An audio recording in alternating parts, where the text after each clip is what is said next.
बिहार के एक छोटे से कस्बे की धूल भरी गलियों में, जहां दोपहर के वक्त सूरज की तपिश से सन्नाटा पसर जाता था, एक पुराने मकान के आंगन में नीम के पेड़ की छांव तले 13 साल का राजू रहता था। जहां उसकी उम्र के बाकी बच्चे गलियों में कंचे खेलते या पतंग उड़ाते थे, वहीं राजू पुराने ट्रांजिस्टर के सर्किट, टूटे तार और पेचकस के साथ घंटों बिताता था। लोग उसे पागल या कबाड़ी कहते थे, लेकिन राजू की आंखों में उन बेकार मशीनों को फिर से धड़काने का एक अलग ही जुनून था। उसकी 70 साल की दादी सावित्री देवी बस यही दुआ करती थीं कि उनका पोता पढ़ लिख कर इस गरीबी से बाहर निकले। कहानी में एक नाटकीय मोड़ तब आया जब एक दोपहर घर के पुराने लैंडलाइन फोन की घंटी बजी। फोन पर एक व्यक्ति ने खुद को बिजली विभाग का अधिकारी शर्मा बताया। उसने कड़क आवाज में कहा कि पिछले 3 महीने का बिल जमा न होने के कारण आज रात 12 बजे घर का कनेक्शन काट दिया जाएगा। दादी घबरा गईं, क्योंकि उन्होंने तो हर महीने पैसे दिए थे। उस जालसाज ने डर दिखाया कि अगर कनेक्शन कट गया तो दोबारा जुड़वाने के लिए 10,000 रुपए का जुर्माना लगेगा। फिर उसने हमदर्दी जताते हुए कहा कि सिर्फ 10 रुपए का ऑनलाइन वेरिफिकेशन करके वे इस परेशानी से बच सकती हैं। ये असल में एक साइबर ठगी का जाल था, ताकि दादी के बैंक खाते की जानकारी चुराई जा सके। लेकिन ठग ये नहीं जानता था कि उस घर में एक नन्हा जीमेस बैठा है। राजू ने अपनी सूझबूझ और कबाड़ से बनाए हुए अपने यंत्रों की मदद से न केवल उस धोखाधड़ी को पकड़ा, बल्कि पुलिस और सुरक्षा एजेंसियों की भी बड़ी मदद की। राजू के इस हुनर ने सबको हैरान कर दिया। उसकी प्रतिभा को देखकर सेना के बड़े अधिकारियों ने उसे आगे की शिक्षा और देश की रक्षा तकनीक में योगदान देने के लिए आमंत्रित किया। विदाई का दिन बहुत भावुक था। कबाड़ बेचने वाले रहमान चाचा से लेकर पूरे गांव की आंखें नम थीं। राजू ने अपनी दादी के पैर छुए और उनके हाथ से दही चीनी खाकर अपने नए सफर की शुरुआत की। उसने आसमान में उड़ते हवाई जहाज को देखकर मन ही मन संकल्प लिया कि वो एक दिन भारत के लिए ऐसा रडार सिस्टम बनाएगा कि कोई भी दुश्मन देश की सीमाओं की ओर देख भी न सके। ये कहानी हमें सिखाती है कि साधन कम होने से सपने छोटे नहीं हो जाते। राजू ने साबित कर दिया कि अगर दिमाग तेज और इरादे नेक हों तो इंसान कबाड़ के ढेर से भी।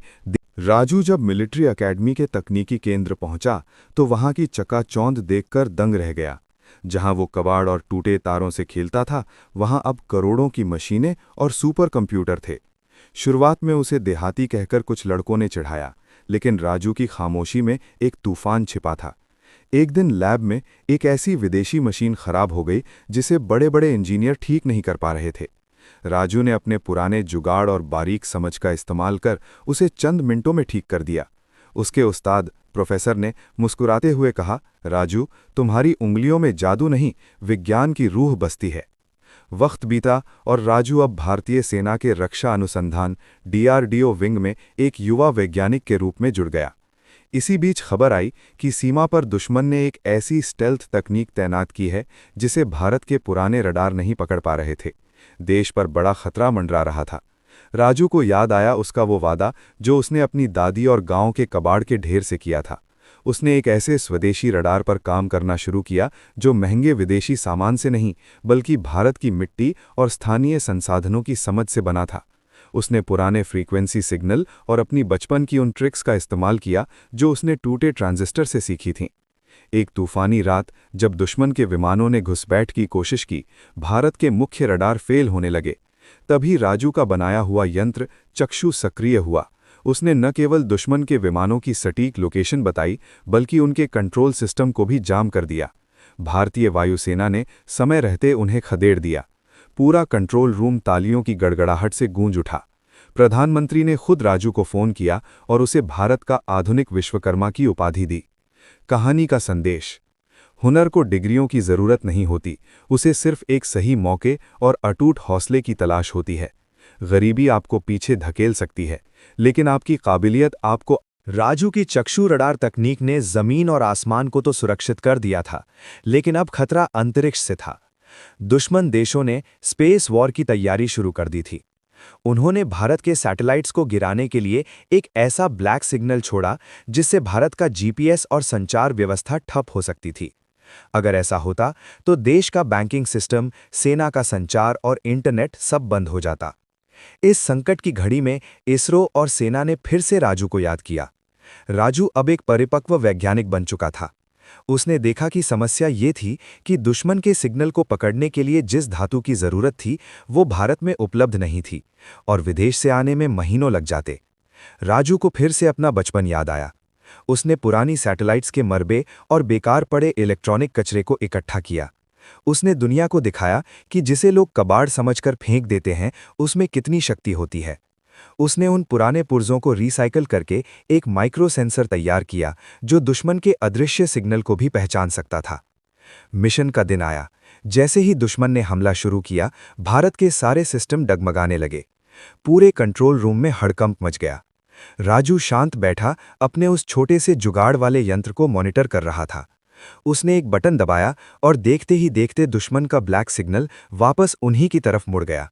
दुश्मन के अपने ही सैटेलाइट्स जाम हो गए। दुनिया भर के वैज्ञानिक हैरान थे कि जिस समस्या का समाधान नासा नहीं खोज पाया, उसे भारत के एक कबाड़ से निकले जीनियस ने बेकार पड़े कचरे से हल कर दिया। राजू को अब पद्म विभूषण से सम्मानित किया गया। सम्मान समारोह में जब राष्ट्रपति ने उससे पूछा, राजू, तुमने इतनी बड़ी उपलब्धि कैसे हासिल की? राजू ने मुस्कुराते हुए अपनी जेब से वो पुराना छोटा पेचकस निकाला जो उसकी दादी ने उसे बचपन में दिया था। उसने कहा, साहब, विज्ञान सिर्फ किताबों में नहीं, हमारे इरादों में होता है। मुझे सिखाया गया था कि कुछ भी बेकार नहीं होता, बस उसे सही नज़रिए से देखने की ज़रूरत है। कहानी के आखिरी सीन में दिखाया जाता है कि राजू अपने गांव के उसी नीम के पेड़ के नीचे बैठा है। उसके आसपास गांव के दर्जनों बच्चे हैं। वो उन्हें रॉकेट उड़ाना नहीं, बल्कि टूटी हुई रेडियो और घड़ियों को ठीक करना सिखा रहा है। वो अब सिर्फ एक वैज्ञानिक नहीं था, वो एक उम्मीद था। नीम के पेड़ पर एक पट्टी लगी थी जिस पर लिखा था, यहाँ कचरा नहीं, देश का भविष्य मिलता है। पीछे से उसकी बूढ़ी दादी उसे दही चीनी खिलाने आती हैं और राजू आज भी